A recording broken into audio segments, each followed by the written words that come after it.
Hello, my name is Paul Glavey, and I'm running for re-election to the Littleton Board of Selectmen at the town election on Saturday, May 11th.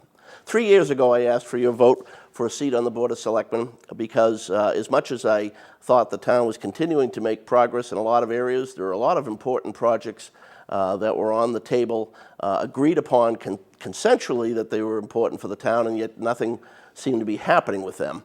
And I wanted to get involved to make sure those things happened.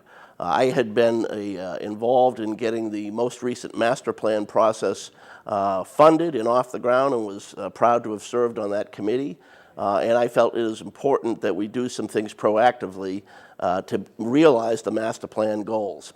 A lot of those goals centered around revitalization of the common. At least that's what the people had said they wanted as a priority number one for the town of Littleton. People wanted a common area that they could come to, shop, walk around, go to coffee shops, and not just as a place for other towns' traffic to drive through. Integral to making that happen is finally getting off the ground on the Littleton Smart Sewer Project. This was initiated as a project years ago by the Board of Health and the Water Department as a way to protect water supplies. It also came to be realized that it would create many opportunities for businesses or property owners downtown to do things with their property they're currently not able to do. And a third benefit beyond that is that it would also, as a byproduct, create Littleton's next and needed revenue growth engine. The point has already been figured into the town's finances, and things have been essentially flat since then. That's why in January, when we got our tax bills, or throughout the year when you get your quarterly tax bill, you noticed, we as residential property owners noticed such a stark increase. That isn't because the town had done any overrides to raise taxes. It's simply that the valuation for residential properties continued to grow while our commercial industrial sector was essentially flattening out.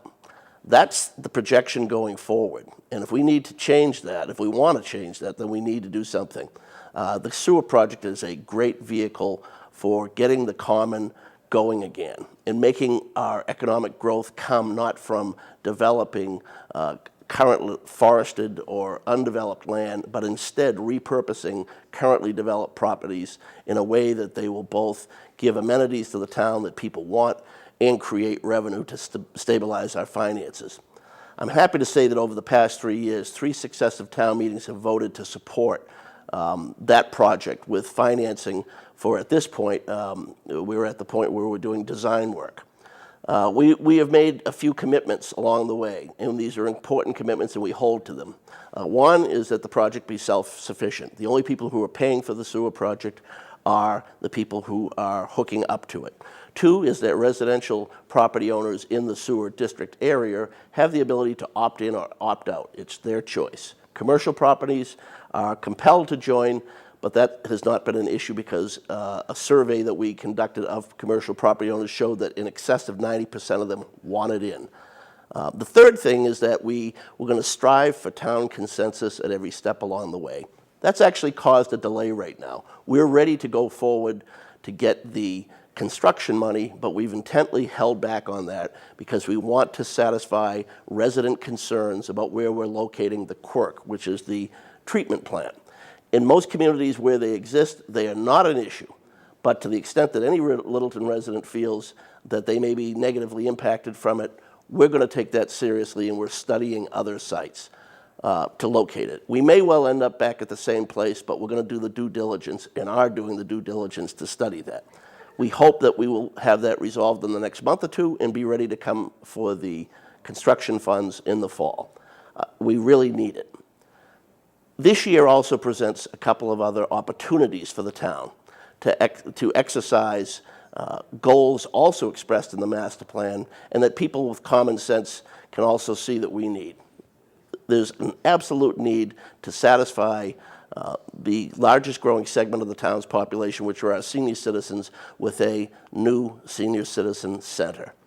There's also underway a process, has been underway for a couple of years, from supporters for a new library who have done a great job in attaining state matching funds and doing private fundraising to the tune of $1 million in the private end, and they are coming forward to the town as well. This, unfortunately, has led in a lot of circles to false choices. I've heard people saying, my taxes are going up, we can't afford either, no matter whether we want one or the other. Or I want a senior center, so I'm saying no to the library. Or I want the library, so I have to say no to the senior center. And I'm here to tell you that that's a losing mentality, that's a race to the bottom, and it's unnecessary. We have done a great job historically of building Littleton's finances to the point that we achieve bond rating, AAA bond ratings, and it's not by accident or by magic. We carefully plan our debt. And right now, we have capacity to cover both of those projects.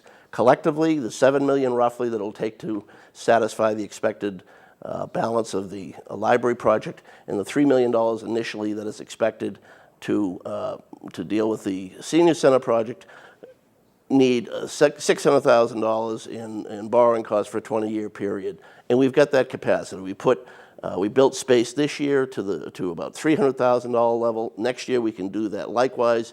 And the bottom line is, if you are a resident who wants to support both of those projects, and you can do so knowing that the town at this time can afford to do both without raising taxes.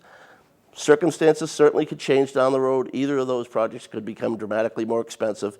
But if it remains within those goals, you can vote knowing that we have the means to do that and not raise your taxes. So I want people to know that you retain the right, obviously you do, at town meeting to vote for whatever you want to vote for. You can vote for or against either one of those projects. But I don't want anybody to be faced with the false choice that they would be voting against something they would otherwise want because they feel that they would be doing themselves harm as a taxpayer. So I just want to continue as a selectman so that I can bring this perspective and this focus to the work of the town government.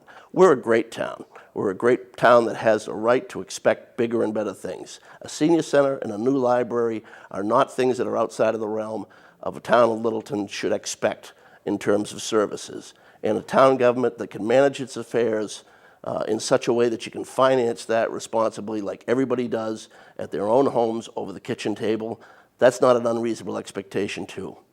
And participating in a process that makes that happen is something that I enjoy and I will continue to do as a selectman should I be reelected on Saturday, May 11th. Please come to the election and come to the town meetings on Monday, May 6th and in the fall. Thank you.